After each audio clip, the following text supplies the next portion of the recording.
Time to everybody to get into the webinar. I will take the opportunity to introduce our speakers today and to welcome them. Okay, so first of all, we have Jaime Van Mourik. Jaime is the Vice President of Education Solutions at the US Green Building Council, and he's passionate about education and all regarding green buildings. Then we have Mr. Alessandro Orsi, Director of the Green Building Factory Platform, which is working in development integrated green building projects. He is also a professor working in the Politécnica University in Valencia. And Manuel Macias, Energy Director at Architectural Green Method, and also professor in the Technical School of Architecture here in the Politécnica in Madrid. And also, he's the founder of the Green Building Council here in Spain. Welcome, everyone. Thank you for being here with us. Thank you. It's been a pleasure to talk with you about this topic of the Green Deal. Okay. So I would like to ask that it's very important for us to have some questions from the audience. You are welcome to write your questions through the chat, and we are going to have a time in the end to answer the questions and to talk about all the topics you consider important. So please share your question with us. We are very welcome to ask any question from the audience.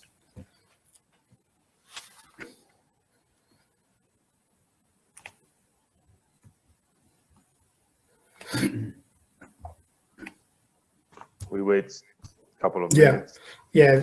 Let's give a couple of minutes, and we can start.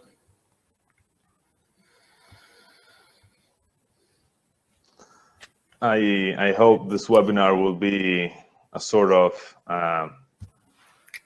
kickoff for other initiatives as well, since it's one of the first one that we participate in. I think it's a good chance to see something becoming greener, or to see something start. Yeah, sure. I think there are many initiatives about sustainability right now. Is becoming very important in all the sectors, and also we have some policies, and everything is going around sustainability, especially for buildings. And I think we have a huge opportunity also to rebuild the economy from COVID-19 and trying to do this transformation from the old business as usual model. So I hope this is going to be the first of more sessions like this to discuss about sustainability or financial things or all related about mitigation or climate change mitigation or adaptation. Fingers crossed.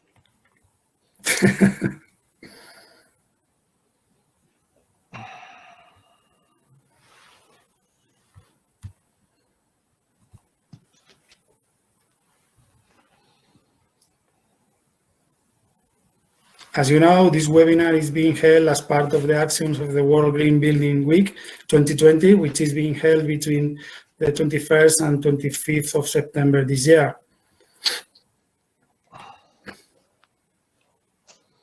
Well, I think we can wait 1 minute more, a couple of minutes more, and we could start. Okay. Yes. Yeah. Mm-hmm. As I told you before, please share your questions at any time through the chat, and we will answer them at the end of this discussion. Okay. Well, I would say thank you to Everis to organize this webinar and to give us and the audience the chance to start doing something about this thing also over here. Yeah, in fact, thanks to you for joining us and to collaborate to create this webinar. In fact, I forgot to introduce myself. my name is Alfonso Medrano, and I'm the Climate Change Director in Everis Engineering. And I will ask, as you can see, as the moderator in this webinar. For me, it's a pleasure to be with these speakers, really experienced in green building, and we will try to do an interactive webinar, which I mean I think is the most interesting for everyone. Okay, so as I said in the beginning, today we are going to talk about the Green Deal, and also how to transform operating buildings in sustainable assets. Okay, to start, I would like to introduce or give a context, a global context about the situation we have on sustainability matters right now. As everybody knows, we are since 2015, we have the Paris Agreement with the commitments of 195 countries to keep a global temperature rise this century well below 2 degrees from the pre-industrial levels. And at the same time, we have the 2030 agenda from United Nations and all the things related to sustainable development goals. For the first time in history, there are set commitments for governments, companies, the financial sector, and the civil society to advance together under a common goal and the same vision of development, low carbon, resilient, and inclusive development. So we have like two big agreements that are giving us the path to go to the transition.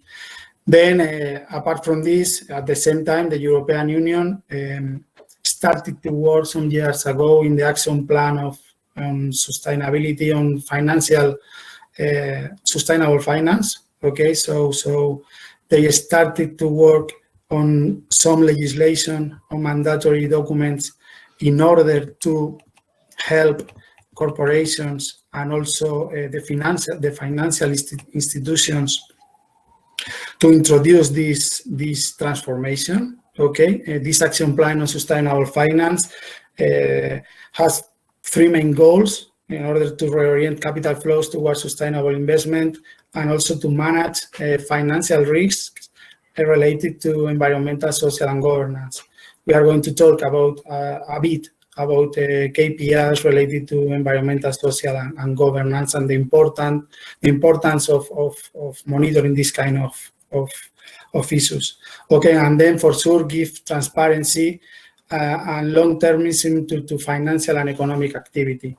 The idea is trying to have a guide for corporations and financial institutions in order to give all the resources to the society and to the companies to do this transformation. Okay, then in the end of the last year, in December, at the same time of the COP25 here in Madrid, the European Union presented the new Green Deal. Okay, this ambitious package of measures that should allow European companies and citizens to have this ecological transition. Okay, so this European Green Deal provide us with the action plan to boost the efficient use of resources by moving to a clean, circular economy, restore biodiversity, cut up pollutions, and also trying to get this outcome of this goal of the European Union to be carbon neutral in 2050. Okay, this is a very ambitious objective, so we need a mechanism to get to that point. Okay, in this point we have the Green Deal, which is going to work in different parts of sector of our economy, including for sure the industry, the innovation, circular economy, trying to decarbonize all the energy sector, and finally, related to this webinar, ensuring buildings are more energy efficiency and trying to introduce mitigation measures in order to have a more sustainable buildings. Okay. Then this is very clear. It's the topic we have today. We are going to talk how to transform these existing buildings into sustainable assets.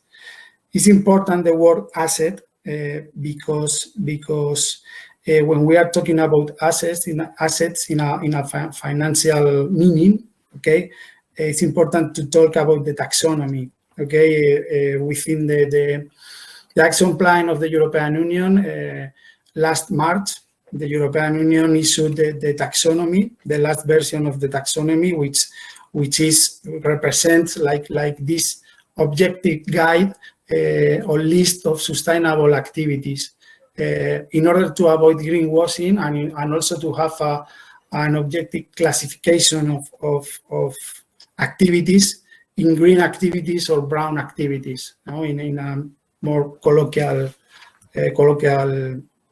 way of talk.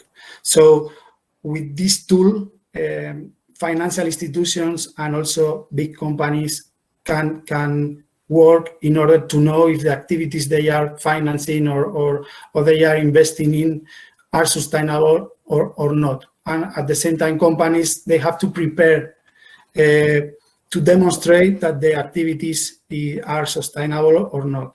In this way, is when we start to talk about key performance indicators related to environmental, social, and governance, which are becoming more important every day, especially for companies, because investors are interested to know how sustainable is the activity of a company, and also financial entities which are going to give loans or other kind of financial product to companies. They would like to know if they can consider these assets or these products as sustainable. Okay, this is more or less the context we have in Europe regarding the sustainable finance and also the Green Deal. As I told you, the Green Deal is the roadmap or the action plan we have to go and to get this transition that everybody wants to have. Okay, so I don't know if my colleagues, Jaime or Manuel, Alex, do you have anything to add about this context we have here in Europe or the global context in the States, Jaime? So in the States, I'm sure that everyone has been tracking where we are politically, and certainly at a federal level and through our government.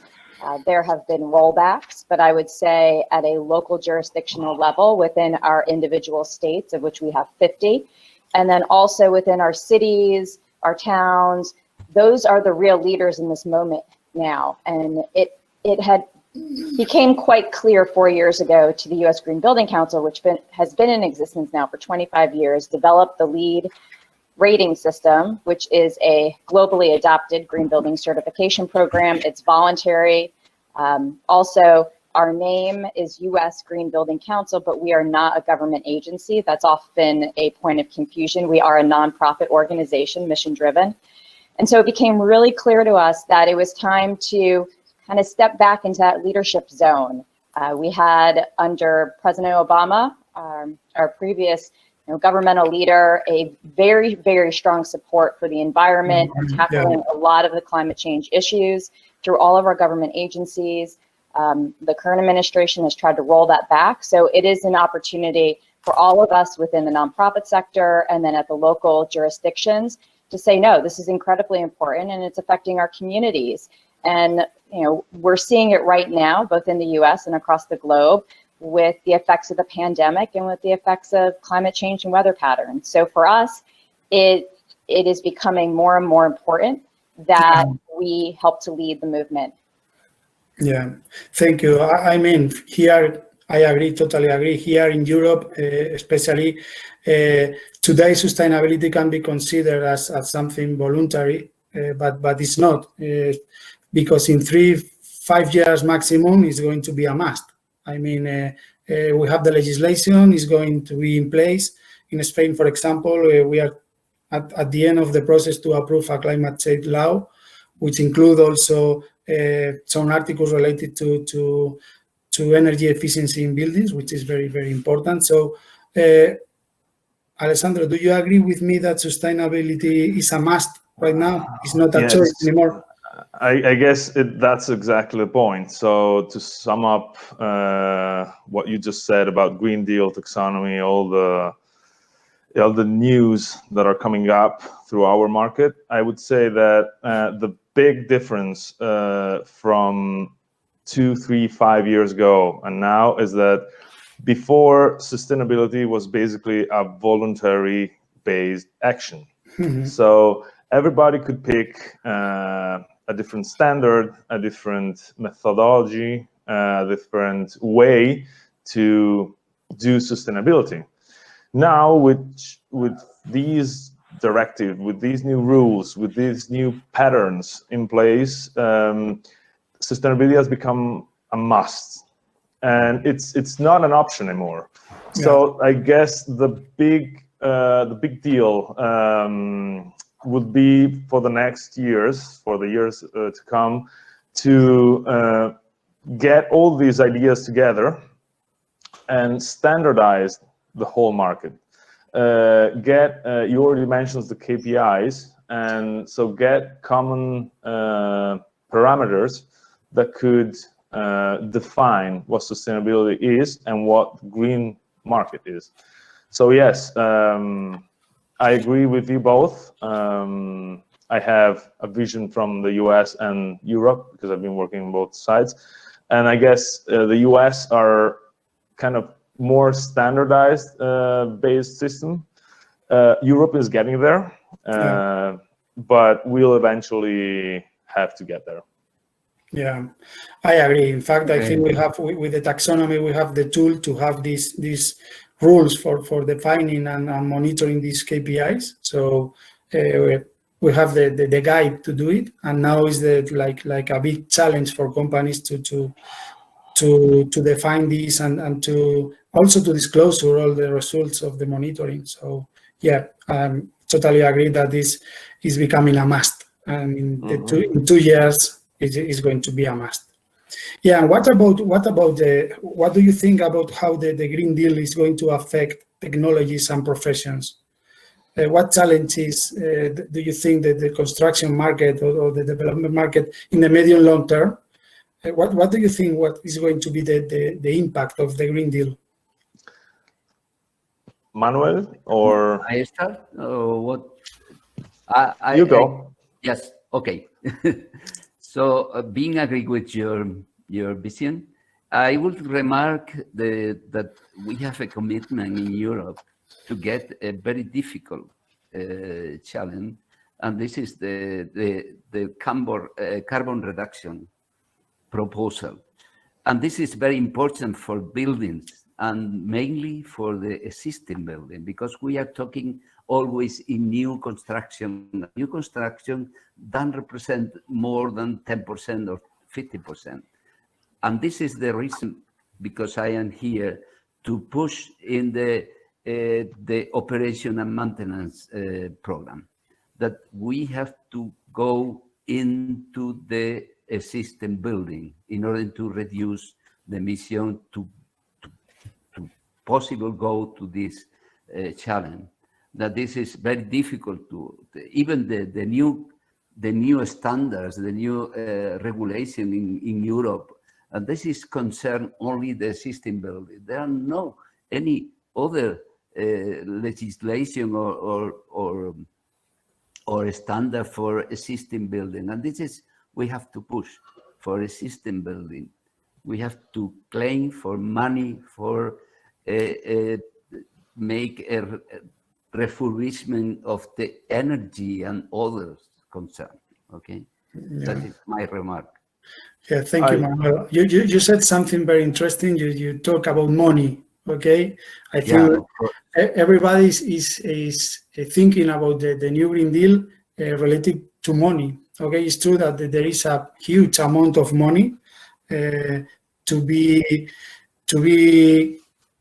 included in this transition. So the question for me, at least, is how is going to arrive this money? Okay, there are going to be calls. Innovation is very important, but what this huge amount of money is for me, that the main impact is getting this money in an easy way to the companies and also to financial institutions to make possible this transformation. Without the money, especially in the context we have with COVID, is going to be difficult. It's true that there is a huge budget for this, but my concern is how it's going to arrive to the companies and when. Okay, so I think this is another important point for this. Well, just to give you an idea, 5 days ago, on the 18th, the European Union released the Green Deal Call, which is a grant promotion system related to Green Deal research projects. So it's like six days ago, so it's pretty new. And I guess these initiatives will start to come out. And for now, they are within the research field, but they will eventually come to the business side, and we'll have to be prepared, because if a grant call comes out, you cannot start developing your technologies when it comes out. You have to have them already. If I may add something to Manuel's speech, and Manuel, let me know if you agree with me. These technologies are a bit related to the integrations, because we're talking about green buildings, we are talking about sustainability, but there's a huge world of new technologies coming up: building information modeling, integrated project delivery, lean, sustainability, carbon reduction. And I guess these technologies can be implemented only if we work together. So it's not the world of the small architect or the small engineer, everybody doing his own work, but we have to develop, again, the word standards, to be able to integrate the processes and to work together, because there is no other option. I mean, you can get the fundings from the EU if you have a project with research entities, with companies, with people doing the work and researching the new technologies. So I guess that's a bit the point. Yeah. Jamie? Agree. Okay. So, no, sorry. Yeah. No, it's okay. It's okay. But I am full agree. You know what is, for me, the most important credit in lead? Integrative process. And nobody knows what is this. Exactly. Nobody answered the question in integrative process, even me, but nobody, I know. And this is the most important. In Brian is the same. There are another credit that is the same. And this is a credit that I push always. I say, this is the most important credit, not the energy or whatever, but this is the most important, integrative process.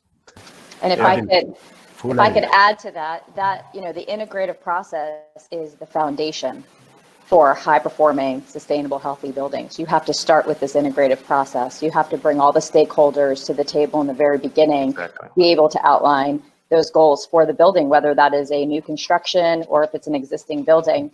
And in fact, at the U.S. Green Building Council, we didn't see enough people utilizing this process, that in the current version of the rating system, our current, I should say, balloted version, which is LEED version 4, because we do have the next version in beta, we created a credit for this integrative process to push it even further.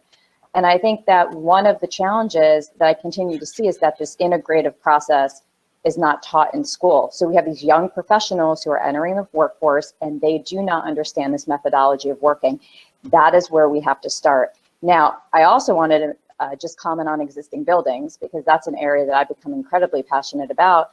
And I agree about the new technologies and the funding, that we need to get investors to start to pay attention more to these real assets that are not necessarily new, that are the older buildings. But again, first step is we need to understand what's happening in our buildings. We're not seeing enough measurements being done. And if you cannot manage, if you're not measuring your building inputs and outputs. So do you know what your energy uses are? Do you know what your water uses are? Do you know what your consumption is in terms of your waste streams? And that is the first step. And there are tools out there, including one of our partner organizations, ArcScoru, who has launched the ARC platform, and any building around the globe can enter into this platform at no cost and start to benchmark their buildings. I mean, we've got to come up with a baseline first, And then we start to build from there. And then you start to see, well, if we generate the savings by doing this particular strategy, wow, there's a business case to be had there.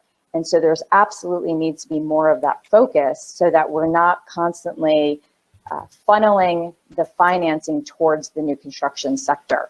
At any point in time, in the built environment, 98 to 99% of our buildings are existing buildings. So we have a huge challenge to tackle to be able to meet the requirements of the Green New Deal in Europe and in other countries.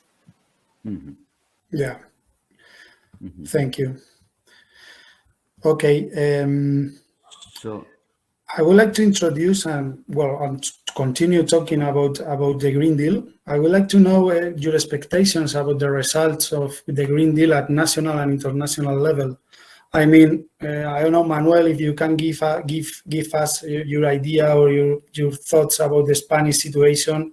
Alex, for you, I would like to speak about the European context and also South America or even US, because you had both experiences. And for you, Jaime, the US situation. Okay. I don't know, Manuel, can you start, please? Yeah, okay. I will back to the first question of the before question, because I think we have no answer to your question about the upcoming technology and profession, how the Green Deal will affect. We have no discussion. I have wrote some words about this, and I think that this is a very important question. There will be a big change in technology and a big change in professional formation or education or experience, because I am now just working in some project, and one of the Hispanic regulation or a European regulation only in energy field. We have to think in the design. We have to change their mind. First, just look into what we mentioned before, the integrating process.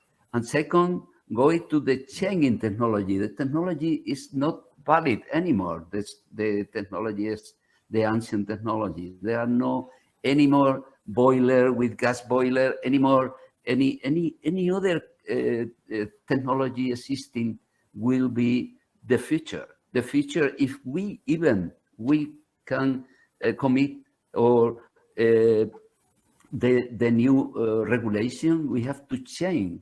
Maybe in the future, we will see here in the Spanish region, because of our climate, we will only look to the heat pump, air, or soil water heat pump, because there are no another option. There are no permission for another option if we want to fulfill the requirement of the new building code. So this is very important to know, because the new education or new program in education should be directed to this. And we cannot just talking about the classical system for HVAC or another solution for lighting or daylighting, etc. We have to move to another technology and another knowledge in the professional way. Yeah, this is and then I continue with this, with your question. Yeah, thank you, Manuel. It's fine. Very, very nice. Thank you. Okay. So I have looked in my files, and I found that Spain has been in 2019 one of the 10 global leading in LEED and BREEAM and WELL. So this is the first general. There are 3 certifications more here in Spain, present here in Spain. This is LEED, BREEAM, and the Spanish Verde. Also, we in December, the last December, Spain has 378 LEED certificates. majority is office building and followed by retail and industrial assets. Is Spain closing 2019 leading in Europe for rating and advanced to ninth place in globally in building registration in LEED program. In BREEAM, from 2014, you know that BREEAM has deal with most of the residential sector.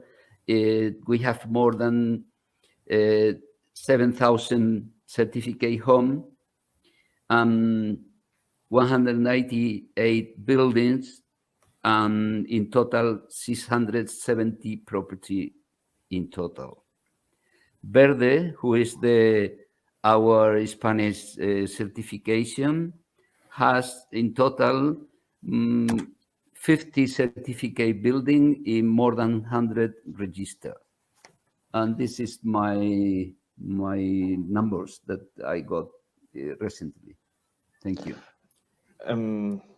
My yes. valoration or there is nothing compared with the existing new buildings, but okay, we are going. The thing, Manuel, if I can add something, is that within a wider perspective, so at European level, for example, when we had kind of green building boost a few decades ago, 15 years ago, when every country started to build up its own green building standards. So Italy has 2 or 3. Here you have BREEAM S, ES, LEED, Verde. France has its own. Germany has DGNB, LEED DE, BREEAM DE, and so on. So the big difference that I see from now on is that until now, green building and sustainability was assessed as a national matter. So everyone would build its own standards and blah, blah, blah. Now it's Europe that tells us, look, guys, we have to go toward sustainability. How can we do this? And so we will have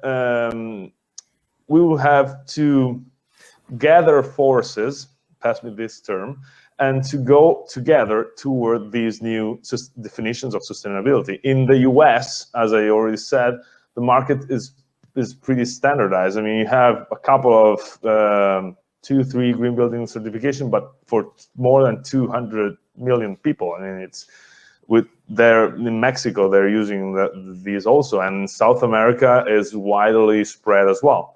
So the only way I see things turning at this point is through the use of common KPIs, so key performance indexes that could be related to carbon, life cycle analysis.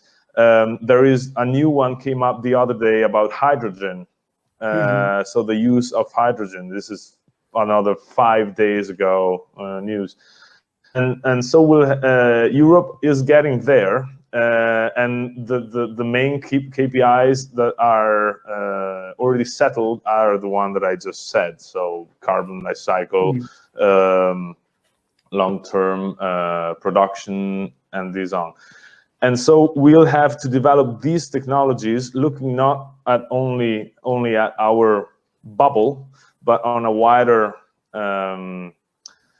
environment like the European one. Do you agree, Jamie? Because I guess that you already went through this in the US. We're still in process in the US. Okay. We have not solved any big issues in the US.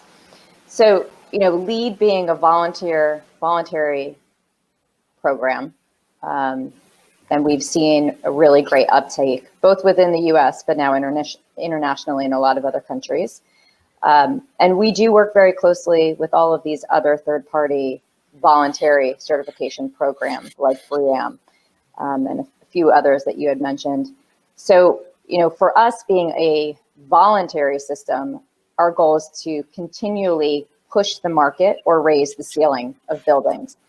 We are also heavily involved with the jurisdictional building codes, and that's through the International Green Construction Code that came out a few years ago, and the conversation with groups like AFRE and other like-minded organizations that realize that within their own standards, they have to be putting in new requirements. And so that's why LEED references all of these other existing requirements. And so collectively, we need to be raising the ceiling through these different mechanisms. So having KPIs for Europe is incredibly important, but how you reach those KPIs, you may choose different pathways to be able to do this. So at the U.S. Green Building Council, right, we're thinking very long-term. Our goal is to get buildings that are certified through the LEED program, both existing and new, to get to a place that they are actually net positive, that they are regenerative buildings. That has always been our goal. And so as we are charting this path forward, and it's become incredibly clear that we need to speed up our work because, you know, a lot still needs to be done, as it has already been mentioned.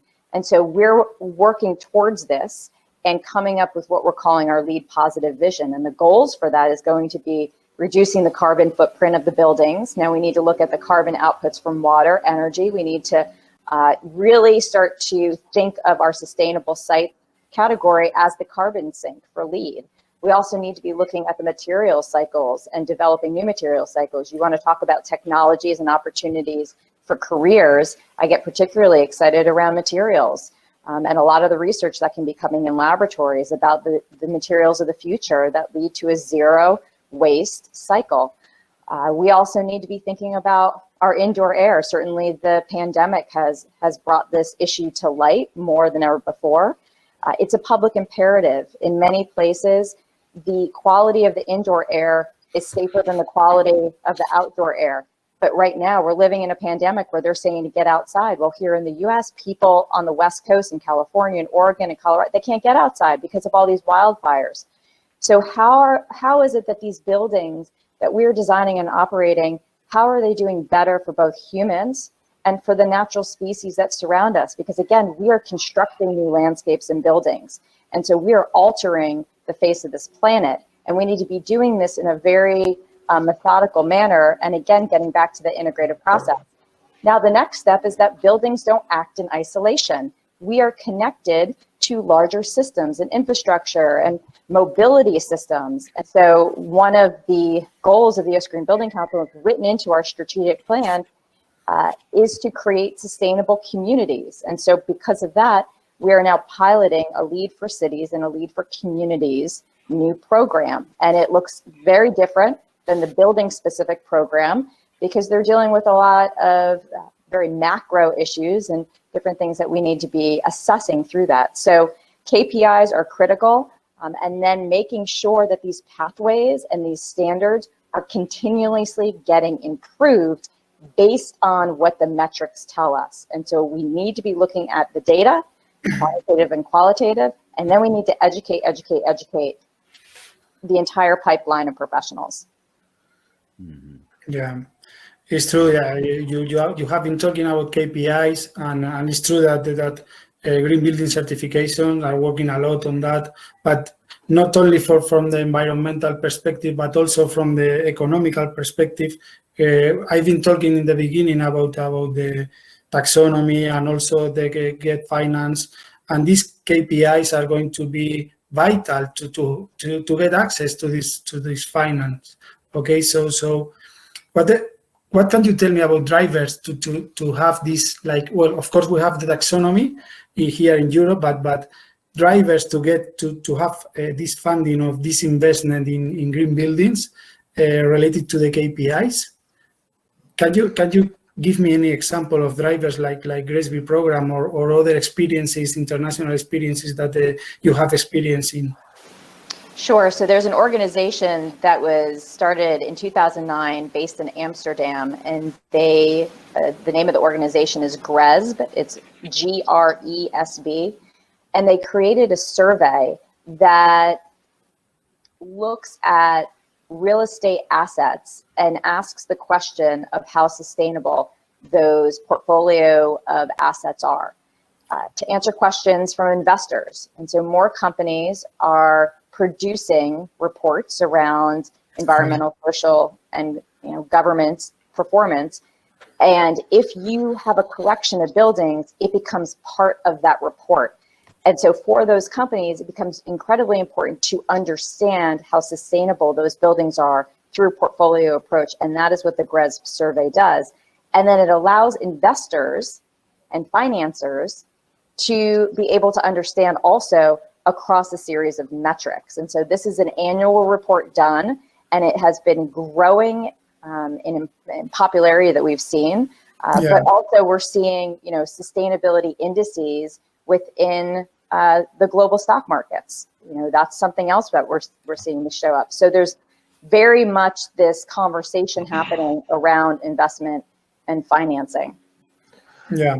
If I may add my break. Please. It's from our professional and business perspective, we see that green building reference standards have been acting so far as quality benchmarks for buildings, mainly because typically quality related rules or laws or regulations are national.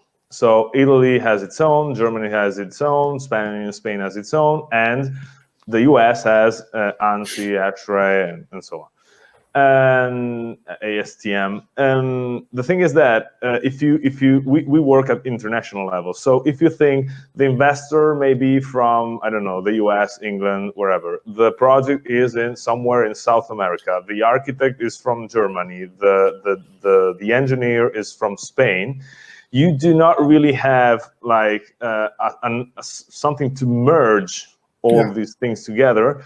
And so what we've been seeing is that so far these green building reference standards have been taken as quality benchmarks, because at least the investor from let's say England would pick it BREEAM because it's from England, and so she knows what's a bit about. The investor from the US may require LEED because then he knows a bit. So, and depending on the final certification level, LEED Platinum, for example, he knows that more or less this building would reach a good quality. So this is also being assessed throughout different research worldwide to evaluate the benefit or the added value of sustainability to new and existing buildings. Yeah, thank you. So Manuel, please. Yeah, only one remark. I am more related with energy, so when I talk, I always go to the energy, and for that I consider that the standards of related energy, we have a little different with Italy or Germany, because we have under the same directive with the same recommendation. After each country can modify or can go to this more or less this recommendation. And compared with the US standard, ASHRAE standard, I feel that in this sector, most professionals are familiar with this, and then the comparative is more similar than I expected.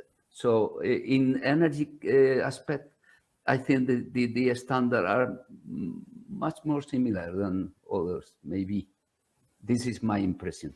From the energy, I agree, within Europe, for example, but at international level, if you see the requirements for just for the walls, for example, or the indoor air quality, or these kind of things, it's completely, every country has its own world. If you go to South America, it's a different world.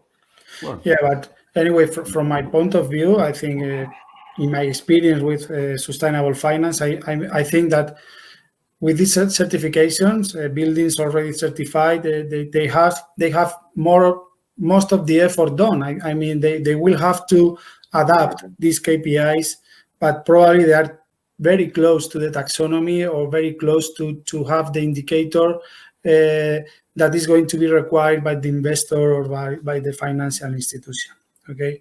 Anyway, I will move to the next topic. I would like to talk about the problems that they will face in the upcoming future for the implementation of the Green Deal principles. I know, Jaime, for example. Well, I think it goes back again to what the scope of work is going to need to include. And so you can put up KPIs, but in understanding that, again, it's in the entire building stock. And how do you really start to drill into both the existing buildings, but then also what does the education need to look like for the current professionals and then for the future professionals? And Manuel can talk a little bit about what he sees from an academic side, but tracking the trends in the market and for my role at USGBC to help lead our education development, right now I'm not seeing enough being done within the curriculum for many of the professions that are going to be required to realize the goals of the Green Deal. And so to me, that's a great concern. And we need to really focus on that and start to work more closely, both with academia, but then also with the corporate entities on the training that they're giving to their own employees. And how do we continue to advance the knowledge of current practitioners? So that to me, it's the educational piece. And then it's also really tackling those existing buildings. If I please, Alex. may add, it's the key word is education, but from a broader point of view, because education related also to the culture of a society, because we can have the cutting edge technologies to save as much energy as you want through the building. But as long as the stakeholder doesn't know the difference between a 2-glass window, a 3-glass window, or the importance of energy or the importance of sustainability, not as an option, but as a key factor of the building, I guess we won't go anywhere. So it's the education of professionals, but it's also the education of the people that we live with, because I mean, here more or less we are all technicians, but most of the times the stakeholder, the investor, is not a technician. So we have our scope, I think, is to make them understand the importance of these things and to lead them through it. Yeah. Manuel, something to add? I don't know in which point we are, in the education point. Yeah. So we are talking, especially as Alex and Jaime said, it's like we have like a gap in education in order to the challenge we have to face. Okay, so I don't know if you can give us an input about your experience here in Spain. How do you say that if the education in college is enough for the challenge we are facing related to sustainability, especially in buildings? In my experience, I start with in the School of Architecture and then go to the environment degree. Yeah. So I have just moved in different education levels. And what I found is that here in Spain, at least, it's very difficult to change the program. The program takes a lot of time to change. So that means that we are in a very quick movement of the technology and so on. So the education should be include, in my opinion, the basic of the sustainability.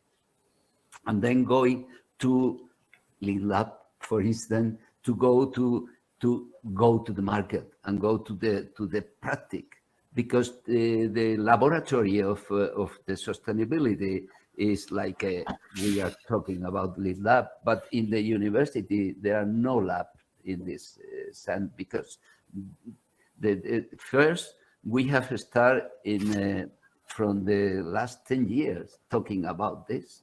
So, and the university is very slowly. Their movement is very slow. That is my experience. Then the new degree start to include this area of sustainability, and then, but it's true that the new masters, they included this technology and all of this movement in the mainly in the construction sector. So, but it's far from the lawyer or from the economy sector that they have nothing, any vision about the sustainability. So I am agreed that we have to go to another sector, not only technical, because finally we are in hand of these people. So we have to push to the education in this green movement in the other areas of different than the technologies or technologies like engineer or architect. So this is, but we are very far to include this in the educational program. I should say that the master degree, they start to include this but in the degree, the level is not anymore. Okay, yeah. So as I understand from your points of view, I mean, there is a gap, and we need some better education regarding to sustainable in buildings, or sustainability in general, but especially talking about green buildings. I think because of that, we are launching the first lead lab in Spain, and it's going to be the third one in Europe, in partnership with the USGBC. And I would like to talk about this program, this new program here in Spain. I don't know if Jaime could give us an input related to the new lead lab course, please. Sure, yeah. So the genesis of the lead lab course and the concept came from a colleague of mine who's a practicing architect, and that is my background. That's what I studied in school. And she was finding, she was practicing and she was teaching, similar to Alessandro. She was seeing that young graduates were coming to her company and they didn't understand how buildings fully operated. They didn't understand the performance piece of buildings. And she said, how can you design buildings when you're not going to completely understand the life cycle of those buildings? That is a gap in the way that we are training architects. And we're not providing the necessary experience outside of a studio environment to really be able to understand the operations of buildings. And so we conceived this idea where students would be part of a course and they would be given the opportunity to step within existing buildings and operation to really begin to study how the buildings were being operated and maintained, and to be using the LEED framework as that guidance tool. And so as part of this effort, they would be working as the sustainability consultants. They would manage the entire project. And through this, because everything that they're learning in theory, now they're being able to see it in practice, which is really when ideas come alive. That is the best form of education. Instead of tell me, then you show me, and then you let me do it, right? And so that is the goal of this course. And we have developed a partnership now. This course launched in 2014. We have a partnership now with 40 institutions within 12 countries across the globe. We've seen more than 2,200 students take this course within their own university. And now these students are getting recruited for jobs, both internships and full-time employment. In addition to that, these students are becoming part of the legacy of their universities and within also their communities. because they're helping those institutions begin to really assess the performance of this existing building stock, which oftentimes doesn't get the funding and doesn't get the staff support. So for us, it's bringing the academics and the operations world of a university together and untapping a resource within students and creating this amazing educational experience for them. And so we're really excited that the first LEAD Lab is going to launch in Spain, and it's something that Alessandro and I have been talking about now for a little over 4 years. Started. So we're really excited to have this opportunity for students in the locale in which the program will exist. Yes, I'm kind of excited about this because the things you said, Jamie, are a bit the same that I felt and I still feel. So when I teach the Politécnica University of Valencia, for example, or in Italy, I see that the students do not have the practical side of things. So there are also regulations within the university that, for example, in Italy, don't allow professors, full professors are not allowed to work as engineers or architects outside the university. So a lot of times students are taught things that are not even applicable in the real world. So the main thing of this course is that, except that it addresses existing buildings, so the vast majority of the buildings that we have, is that students learn by doing.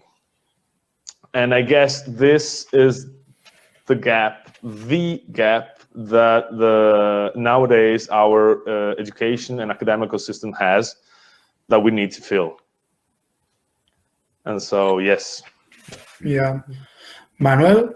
Fully agree. No, Fully agree. I have nothing. No, I have a lot of things right about this, but this is we are just spend 1 hour, and then I don't know what is the schedule, but to get all the question and to answer all the questions, we have a lot of time because we have many questions. I am looking to the question.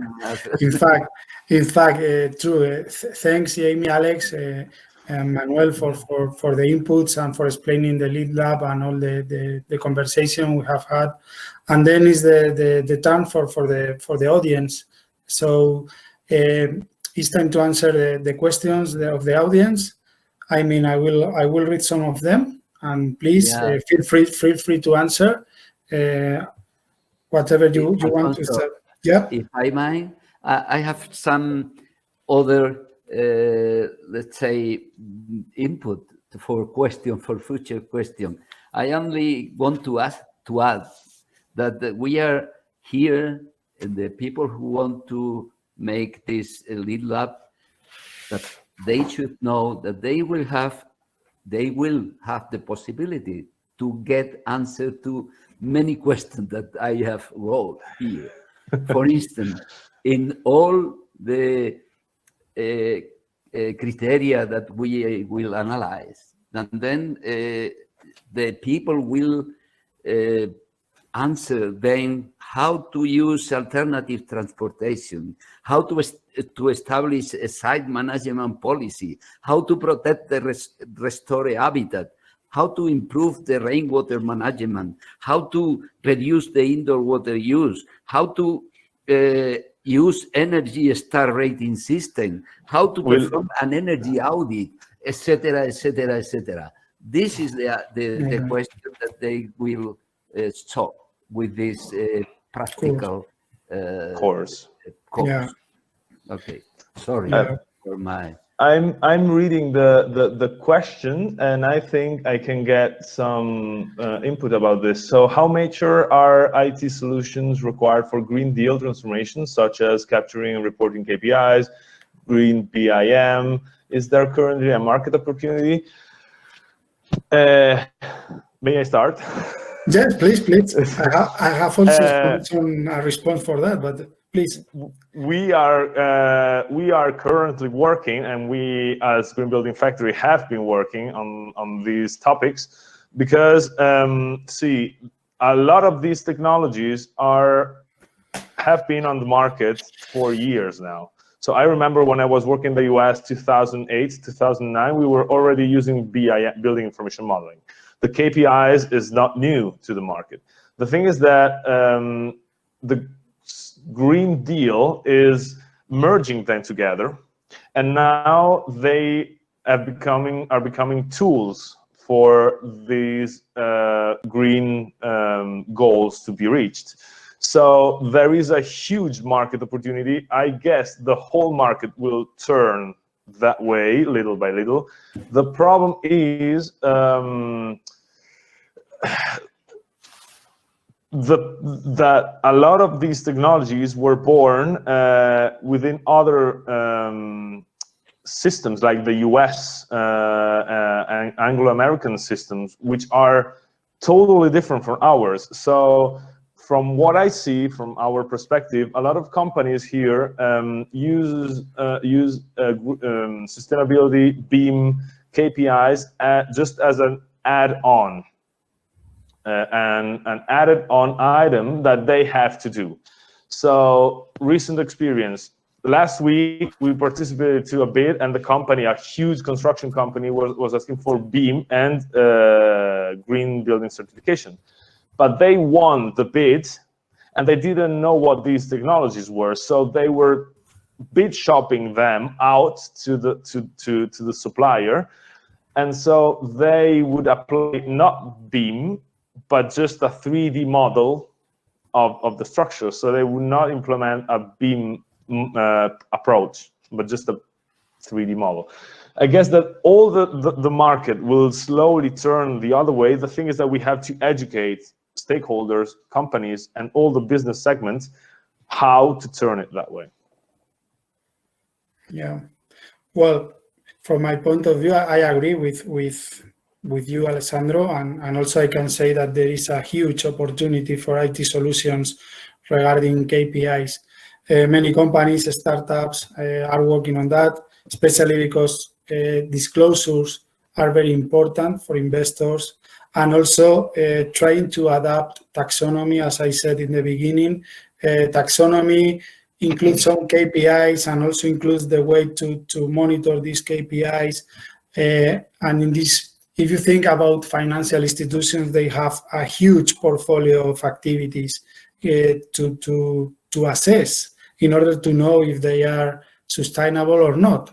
And in fact, they have the ones already they have, and also the new ones that are coming. So there is a huge classification to do, and then IT solutions are going to be vital for that. Exactly. So yeah, so there is a huge opportunity, and of course, many companies like us, for example, Everis Engineering, we are working on this. I don't know, Manuel, Jamie, you want to add something? I have nothing to say about that. So let's move to another question from the audience. What are the requirements for accessing funds to meet new energy legislation? Does the above apply for startups? What grant calls are available now to support Green Deal? I know a part of it, but you are such a difficult question. It's a tough question. I don't know. It's a secret. I'm not going to tell you when the call is coming. No, it's a joke. Well, I just talked about the Green Deal call, which is focused. It just came out on the 18th of September, so not even a week ago. Yeah. You can Google it, of course. And it will address, they call it research projects, but these research projects, as normally are within the European Union, will have to be joint ventures between research entities, private companies, startups, and so that. But in order to get those funds, you cannot be a startup going and say, "Hey, I need, for example, money to develop my my activity. For that, you have the incubators or other accelerators, company accelerators. These funds are meant to be addressed toward big groups of companies and research entities, or big assets. So an investment funds that has all his portfolio and wants to redevelop it, then it can access these funds typically. I don't know, Alfonso, you have something to add? Not really, not more than you said before. I agree that these calls for money are for big projects and also for huge ideas to transform the economy, not only for a small project, for a startup, but yes, it is for big projects. Okay, so it's true that last week we had a call for transformation and digital, but they are going to come more. Okay, I don't have the schedule right now, but I invite you to follow the European Commission website, and also the calls are there regarding the Green Deal. In fact, all the professionals, we are doing the same right now, trying to look for the call, or trying to understanding the product or the service we are going to develop, trying to look for the call which is specific for this. Okay, and also trying to look for collaboration from research institutions and other kind of companies. Okay. Something to add, Jaime, Manuel? No, from my side. So let's move to the next one. How do you understand the potential of buildings as distributed energy assets, grid efficient integrated building, new business model in the new energy system? Yeah, I can. I think, Manuel, this is for you. Yeah, okay. I will try to answer. Yeah, last day I talked with somebody who asked me about the outdoor regulation, the regulation for in Spain. We have a very recent regulation about the photovoltaic integration in buildings, and then this is true. You can, according with the regulation, you can distribute the energy that you are electricity produced by the sun, but there are the modality that you can to go to the grid. But the problem is that the Spanish regulation is very, very, very, let's say, very poor. Tricky. You buy 15 cent kilowatt hour, you send less than 8 or 5, in depend of the time or the hours that you are sent to the grid. So then the problem is the new regulation, the new directive is now necessary to go to the integration renewable in the building. And this is out of doubt. So if you want to go to the regulation commitment, you have to incorporate in the building renewable.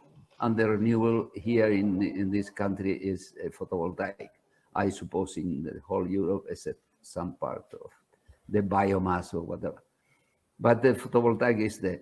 And then, okay, it's possible, but this is not profitable. So this is my answer. Okay. Jaime, something to add? Yeah, so the way that the LEED system is addressing this, because again, buildings are not operating in isolation. They're part of a larger system. And here in the US, we have an incredibly old utility infrastructure and system. So written into the LEED rating system is a grid harmonization credit.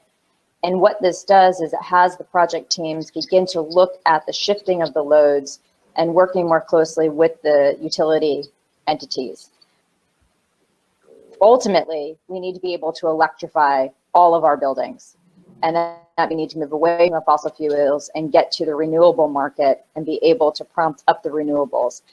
Within the current 4.1 rating system, which we're beta testing right now, we have opened up the ability to take credit for renewables, not just on-site, but now off-site and through partnerships where entities may come together. For example, universities in the US are coming together and they're purchasing renewables as part of a volume program where they have those renewables that are on a farm that may be several states away, so that they can go ahead and get the credit for that. So it's, we need to build up the renewables market. We need to be load shifting much more. We need to be working with the utilities companies. It is in the best interest of the utility companies because building the power plants costs a lot of money. And so what are the ways in which that buildings can begin to work in concert more to allow them to save on the cost? Because ultimately that's what they care about. And also, you know, the issues with when your grid goes down, which has happened in the US, and now you're having to do rolling brownouts or rolling blackouts, which is something that we've also seen a lot happening on the West Coast within the US. So again, LEED is very much focused on this in a much broader way than we have in the past. Again, having those connections beyond just those individual buildings, because carbon does not have a boundary at all. Okay, thank you. Thank you. I'm going to move to another question. Do you think that LEED Lab will help the students to get the skills enough in sustainable management to be employed in a company? Absolutely. Yes. Without a doubt. We have a university in Florida. It's the University of Florida. They launched their LEED Lab in the fall of 2014. And the professor there on a regular basis will be in contact with me, sharing all of the companies that are coming to her each academic term, asking who is graduating, who needs internships. Her students are actively getting recruited because of the skills that they are obtaining through this course. This course requires students to work together as a team. They have to employ project management skills.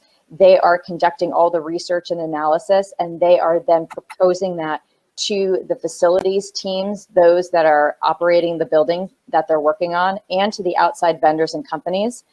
They're having to run the financial calculations on any new technologies or any savings that they're going to see by implementing certain new strategies within those buildings. They are facilitating the eco-charrettes, and then they're doing that full documentation that's required for LEED certification. So these are what I call the 21st century professional competencies that we continue to hear from industry. There is a gap in what students are able to do coming out of academia. And so we're seeing this, this is the biggest success story of this particular course. Thank you. Alex, something to add? Or I totally agree. Actually, I guess you were talking, Jamie, about Bahar. Yeah, I met her in Florida and we were discussing the same thing. So we see the companies need new proficiencies and they do not know where to get them. So they typically go to universities. However, since the traditional college programs are tough to modify, as Manuel just said, these kind of courses could be the answer because they are much more dynamic than the old school academic courses, and they address exactly the points that students are going to be needing in the future. Okay, thank you. Manuel? No, I have not really. Experience. So I will read the last question. Due to the faster green process that is being raised during the last couple of years, and in order to meet the standards, a lot of construction companies are working in their own standards without a specific certification. They are working with their own vision to meet the standards, having green assets in the market with own KPIs. Is there a process to quantify this kind of initiatives or to allow them to join with the certification system as partners to quantify that situation? That's a tough question. I'm reading it again. Yeah, it's difficult to understand. Yeah, I need some of them, but not in the building sector, in the construction, the infrastructure sector. They produce their own tool because they need this tool in order to evaluate his project. But recently, I have appeared one in Europe, one in the United States, similar to LEED. In some years ago, 2 years ago, they went to join, but finally they don't. But this, what I know, is from the civil work area, not for the buildings. For the buildings, I don't know any construction company who has his own tool for evaluation the sustainability. But okay, could be. Okay. I guess the answer is yes. The thing is that every green building certification reference standard addresses the construction phase as well. So the thing is that as we already said, every green building standard is different. So we could say, tell me, Jamie, if I'm wrong, that BREEAM and LEED are more or less similar, but if you go to other certifications, we enter a different world. So I guess that for the future, the goal will be to harmonize these protocols for this construction phase as well. And from my professional point of view as a civil engineer, I think that all for the construction phase, 50 to 70% of the activities are similar to all the processes. So waste management, pollution control, these kind of things. But yes, we'll have to harmonize them through KPIs, and I hope Europe is working on a European reference standard for green building. So I think they will solve it in the next future. So I would just add to this. It seems like there's two parts of this question. There is the part of, we as a construction company have standardized our processes, and is there a way to get credit for doing that? That falls very much into the ESG world. There's an initiative called the Global Reporting Initiative, GRI, where companies can go through an assessment of their own practices and be able to quantify how well that they're doing. The second part of this is creating standards within and policies and practices within your own project delivery process to be able to meet the various certification programs. And the output of that are the number of certifications achieved through a LEED system or the BREEAM system, and then being able to quantify that. So I see it as two parts. It's both internal and the internal governance, and then the external practices and the results of those practices. Mm-hmm. Yeah. Okay, thank you.